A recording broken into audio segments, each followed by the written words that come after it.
नमस्कार दोस्तों, अगर आपको भारत और ऑस्ट्रेलिया के बीच खेला गया T20 श्रृंखला का चौथा और सबसे रोमांचक T20 मुकाबला पसंद आया हो तो इस वीडियो को आप एक लाइक जरूर करें।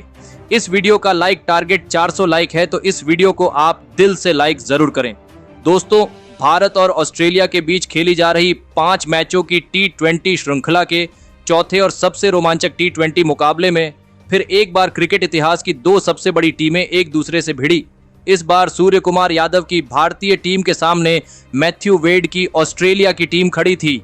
इस रोंगटे खड़े कर देने वाले महामुकाबले में लगातार तीसरी बार ऑस्ट्रेलिया के कप्तान मैथ्यू वेड ने टॉस जीता और पहले गेंदबाजी का फैसला लिया और भारतीय टीम को पहले बल्लेबाजी के लिए आमंत्रित किया।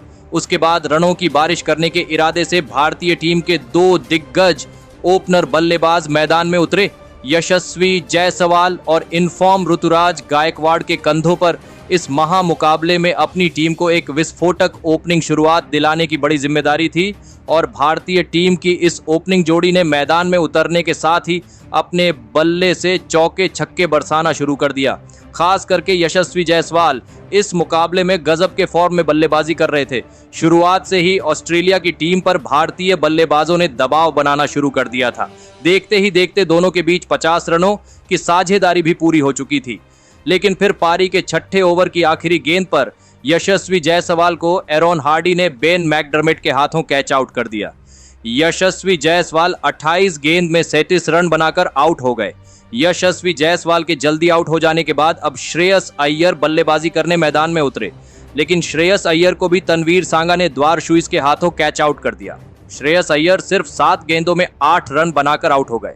एक शानदार ओपनिंग शुरुआत के बाद भारतीय टीम ने अपने 2 बड़े बल्लेबाजों को खो दिया था, लेकिन अब बेहतरीन फॉर्म में चल रहे कप्तान सूर्य कुमार यादव मैदान में उतरे।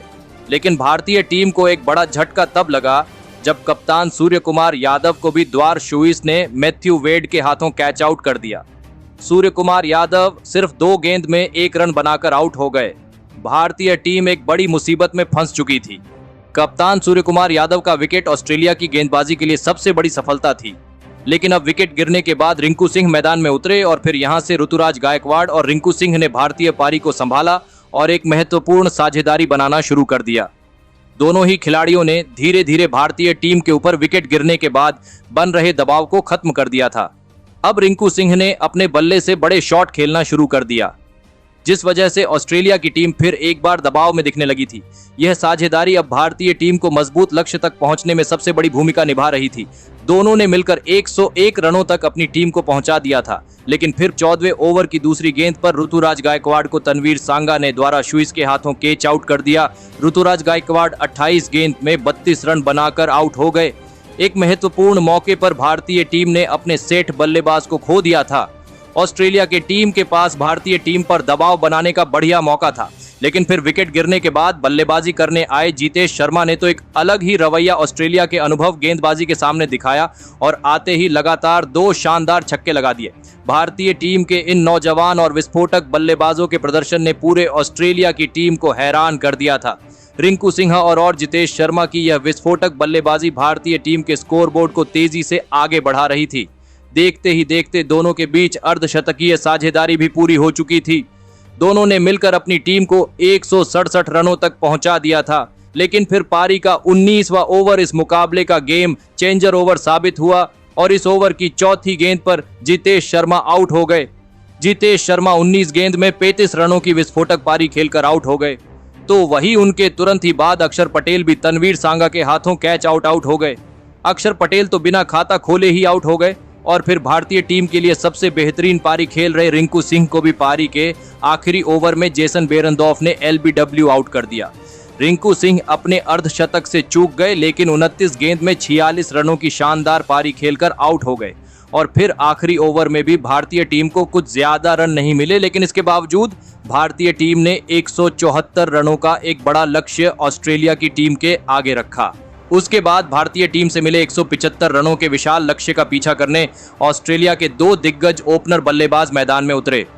ट्रेविस हेड और जोश फिलिपे के कंधों पर इस करो या मरो वाले महामुकाबले में अपनी टीम को एक विस्फोटक ओपनिंग शुरुआत दिलाने की बहुत ही बड़ी जिम्मेदारी थी और ऑस्ट्रेलिया की शुरुआत भी धमाकेदार तरीके से हुई थी।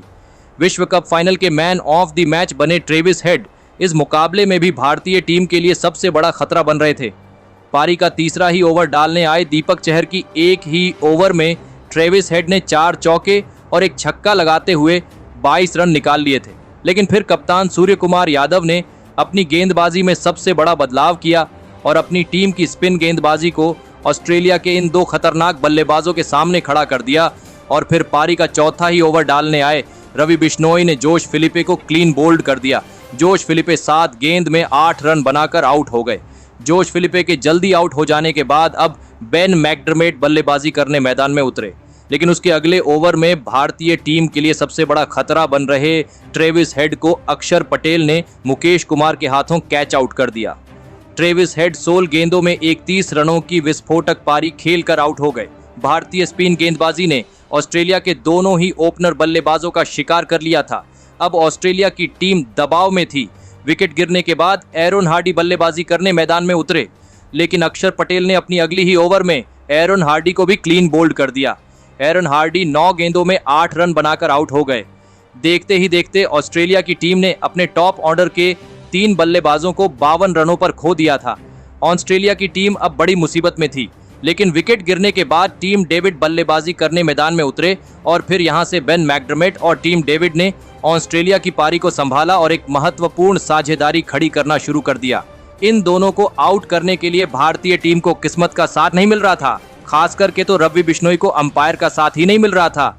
LBW के रिव्यू पर हर बार खिलाड़ी अंपायर्स कॉल के निर्णय पर बच रहे थे, लेकिन अक्सर पटेल की गेंदबाज से बचना ऑस्ट्रेलिया के बल्लेबाजों के लिए लगभग नामुमकिन ही लग रहा था।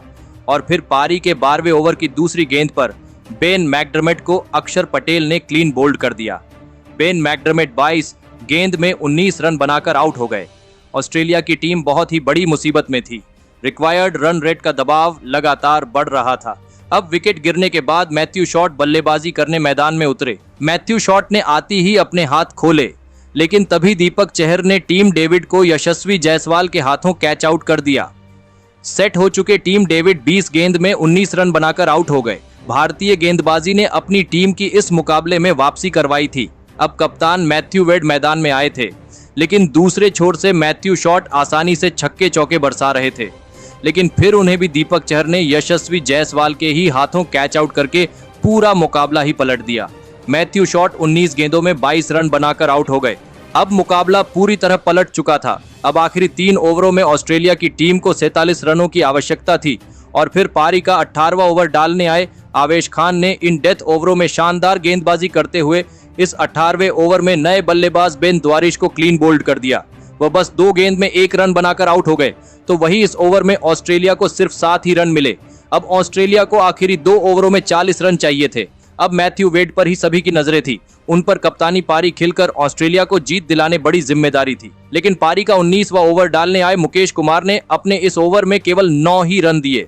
इस ओवर में मैथ्यू वेड को हाथ खोलने का कोई भी मौका नहीं मिला, लेकिन अब आखिरी 6 गेंद पर ऑस्ट्रेलिया को जीत के लिए 31 रन चाहिए थे। अब कोई करिश्मा ही यहां से ऑस्ट्रेलिया को जीत दिला सकता था, लेकिन गेंद अब आवेश खान के हाथ में थी और इस ओवर की पहली गेंद पर कप्तान में मैथ्यू वेड को आवेश खान ने एक भी रन लेने नहीं दिया। तो वही अगली 2 गेंद पर भी मैथ्यू वेड केवल 2 ही रन बना पाए और फिर आखिर में इस अंतिम ओवर में भारतीय टीम ने ऑस्ट्रेलिया की टीम को 20 रनों से मात देकर इस 5 मैचों की T20 श्रृंखला में 3-1 की अजय बढ़त बना ली है। भारतीय टीम के इन नौजवान खिलाड़ियों ने विश्व कप में करोड़ों दिलों को तोड़ने वाली इस ऑस्ट्रेलिया की टीम को हराकर भारतीय टीम की फाइनल में मिली बड़ी हार का बदला लिया है। लेकिन दोस्तों, इस चौथे T20 के महामुकाबले में भारतीय टीम के जीत में और इस T20 सीरीज की जीत में सबसे बड़ी भूमिका निभाई रिंकू सिंह के बल्लेबाजी ने।